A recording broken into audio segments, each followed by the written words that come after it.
Ya, assalamualaikum warahmatullahi wabarakatuh.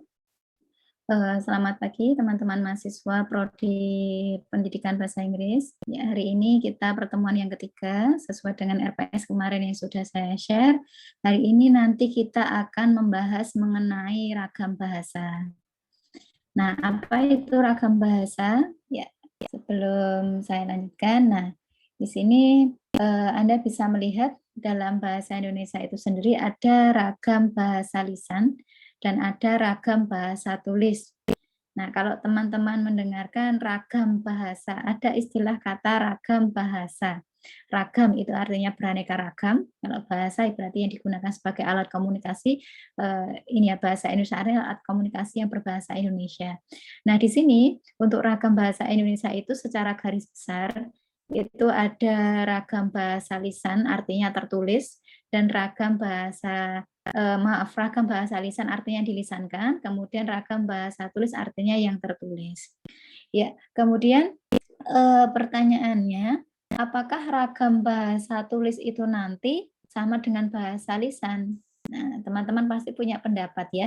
Bagaimana? Apakah sama antara ragam bahasa tulis dengan ragam bahasa lisan?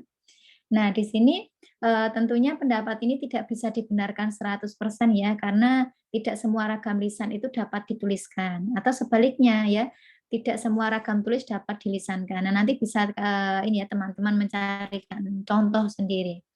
Nah, kemudian apakah perbedaan dari kedua ragam ini? Ragam lisan itu seperti apa, kemudian ragam tulis itu seperti apa? Nah, di sini bisa kita lihat bersama-sama. Untuk ragam lisan itu sendiri menghendaki adanya orang kedua, ya, jadi harus ada teman bicara atau lawan bicara ketika sedang berbicara. Sedangkan ragam tulis itu tidak. Jadi ketika misalkan kita berbicara ya seperti saat ini ya saya berbicara, ini membutuhkan orang lain. Artinya nanti ketika saya share ada orang yang melihat kemudian mendengarkan, atau ketika kita berbicara dengan teman ya berbicara dengan teman sejawat, dengan sahabat atau dengan keluarga. Nah, di sini kita membutuhkan teman bicara. Nah, itu masuk ke dalam ragam lisan. Sedangkan ragam tulis tidak ya, seperti halnya ketika kita menulis di buku kemudian membuat cerpen dan sebagainya yang berupa ragam tulis, di sini artinya tidak membutuhkan orang lain. Kemudian yang kedua di sini bisa kita lihat kalau untuk ragam lisan ini sangat terkait dengan kondisi ya, baik situasi, kemudian ruang maupun waktu. Sedangkan ragam lisan ya, ragam tulis itu sendiri tidak terikat. Jadi misalkan ketika kita menulis sebuah novel ya, ditulisnya tahun sekarang, kemudian 20 tahun ke depan, nah itu masih bisa dibaca oleh orang lain. Jadi di sini tidak terikat oleh kondisi, situasi, ruang, dan waktu. Kemudian kalau ragam lisan ini dipengaruhi oleh tinggi rendahnya atau panjang pendeknya suara. Kemudian kalau ragam tulis di sini tidak ya, karena dilengkapi tanda baca, huruf besar, huruf miring. Jadi di sini berbeda. Kalau ragam lisan ketika misalkan kita mengucapkan kata kepada saudara kita atau anak kita, ada kata sudah makan. Nah, jadi di situ ada kata sudah makan hanya datar. Oh, berarti itu menginformasikan bahwa kita sudah makan. Kalau misalkan itu berupa tanda tanya, sudah makan. Nah, itu berarti bertanya kepada orang lain. Nah, jadi di sini untuk tanda baca itu tanda tinggi rendahnya suara itu mempengaruhi. Sedangkan kalau di ragam tulis itu dipengaruhi tanda baca, huruf besar, huruf miring itu dipengaruhi oleh hal tersebut. Kemudian di sini ini saya berikan contoh. Nah, ragam lisan di sini ya contoh yang pertama itu bisa kita lihat. Saya sudah kasih tahu mereka tentang hal itu. Nah, kemudian kakak lagi bikin denah buat pameran entar. Nah, di sini kalau kita ubah ke dalam ragam tulis, nah itu berbeda. Saya sudah memberitahu mereka tentang hal itu. Kemudian yang kedua, kakak sedang membuat denah untuk pameran nanti. Nah, ini jadi kita bisa melihat di sini ada perbedaan ya. Di sini ada kata kasih dengan memberi, kata bikin dengan membuat. Ya, kemudian untuk ragam baku, ya, apa itu ragam baku? Nah, bisa kita lihat ini macam-macam ragam ya. Salah satunya adalah ragam baku. Nah, di sini adalah ragam baku itu ragam yang biasanya adalah yang dilembagakan atau diakui oleh sebagian besar masyarakat pemakaiannya sebagai bahasa resmi dan sebagai bahasa rujukan norma bahasa dan penggunaannya. Nah, di sini bisa kita lihat ragam yang dilembagakan dan diakui oleh sebagian besar warga pemakainya. Jadi di sini bisa kita lihat situasinya ketika kita menggunakan ragam baku itu di mana, dalam situasi resmi, bahasa resmi, di mana contohnya seperti apa. Nah, seperti bahasa yang digunakan oleh ketika seorang presiden berbicara ya, harusnya menggunakan sesuai dengan ragam yang ada. Ini ragam baku contohnya. Kemudian ragam tidak baku. Nah, kalau di sini ada ragam tidak baku, itu ragam yang tidak dilembagakan dan ditandai oleh ciri-ciri yang menyimpang dari ragam baku. Nah, contohnya seperti apa ragam tidak baku? Ya, ketika kita berbicara dalam situasi non formal atau situasi biasa, kita berbicara dengan keluarga, berbicara dengan sahabat, berbicara dengan teman, itu mungkin kita menggunakan ragam tidak baku. Nah, kemudian kalau untuk sifat-sifat ragam baku, di sini ada 3, ada kemantapan dinamis, ada cendekia, ada seragam. Nah, di sini artinya dinamis itu tidak stuck ya, tidak kaku istilahnya. Jadi di sini fleksibel. Jadi ketika misalkan kita menggunakan ragam ini ya, ragam baku di sini misalkan ada serapan dari kata lain yang memang bisa digunakan ke dalam bahasa kita.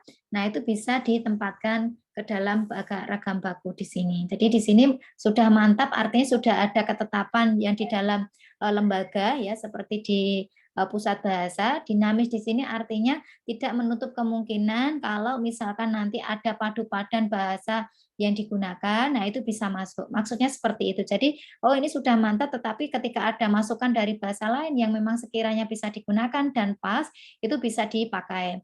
Kemudian yang kedua, di sini ada cendekia. Maksudnya bagaimana di sini cendekia? Cendekia di sini artinya yang menggunakan adalah kalangan di ini ya, kita sebagai insan cendekia itu berada di sivitas akademik, artinya digunakan oleh orang-orang yang berada di sivitas akademik. Kalau misalkan kita pergi ke pasar menggunakan ragam baku kan tidak pas. Nah, jadi di sini biasa yang menggunakan ragam baku adalah kalangan cendekia.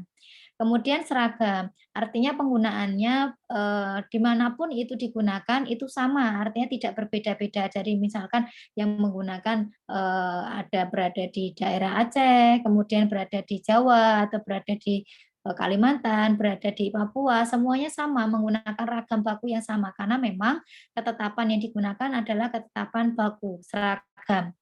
Nah ini ya. Nah, kemudian ragam baku tulis tadi ada ini ya. Nah, ragam baku tulis ini ada di dalam buku-buku ya atau buku ilmiah yang kita gunakan seperti buku kuliah Anda, kemudian buku-buku diktat yang lainnya. Ini adalah ragam baku yang tertulis. Nah, kemudian kalau ragam baku yang lisan seperti apa? Nah, bagaimana dengan ragam baku lisan? Nah, ini pertanyaan berikutnya. Nah, di sini ukuran dan nilai ragam baku lisan ini tergantung pada besar ya atau kecilnya ragam daerah yang terdengar dalam ucapan. Nah, artinya seseorang dikatakan berbahasa yang baku itu jika dalam pembicaraannya tidak terlalu menonjol pengaruh logat atau dialek daerahnya. Nah, misalkan dulu ya ketika presiden kita Presiden RI yang kedua ya Bapak Soeharto, kalau Anda ini ya bisa atau masih ini saat itu usianya masih kecil ya kalau teman-teman mahasiswa ya. Nanti bisa dilihat di YouTube ketika beliau sedang berbicara. Itu ragam bahasa yang beliau gunakan sebenarnya ragam bahasa baku, akan tetapi dialek daerahnya sangat kental. Nah, nanti silakan dilihat ya di dalamnya misalkan ada kata ketika beliau mengucapkan akhiran kan itu menjadi ken. Jadi nanti bisa dilihat. Nah, jadi di sini ketika seseorang mau dikatakan bisa masuk ke dalam ragam bahasa baku lisan itu jika di sini dalam pembicaraannya tidak terlalu menonjol pengaruh logat atau dialek daerahnya. Artinya ya memang harus sesuai dengan ketentuan dari ragam baku yang ada, ya. Kemudian berikutnya ada ragam sosial dan ragam fungsional. Nah, ragam sosial itu maksudnya bagaimana? Nah, di sini berkaitan tentunya dengan masyarakat ya, karena ada kata sosial di sini berkaitan dengan ragam bahasa yang sebagian norma dan kaidah sosial yang lebih kecil dalam masyarakat. Nah, jadi di sini ragam bahasa ini ragam bahasa yang disepakati oleh masyarakat yang berada di lingkungan sekitar. Ya, ragam sosial di setiap daerah itu bisa berbeda-beda.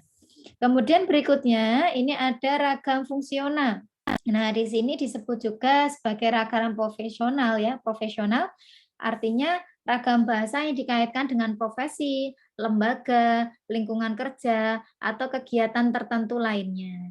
Ya, jadi di sini ragam fungsional itu biasanya digunakan ya oleh seseorang yang berkaitan dengan profesinya. Ya, misalkan ketika kami ya para dosen sedang berdiskusi di kampus ya, sedang berdiskusi bersama ya istilah-istilah dalam bidang bahasa itu kita gunakan.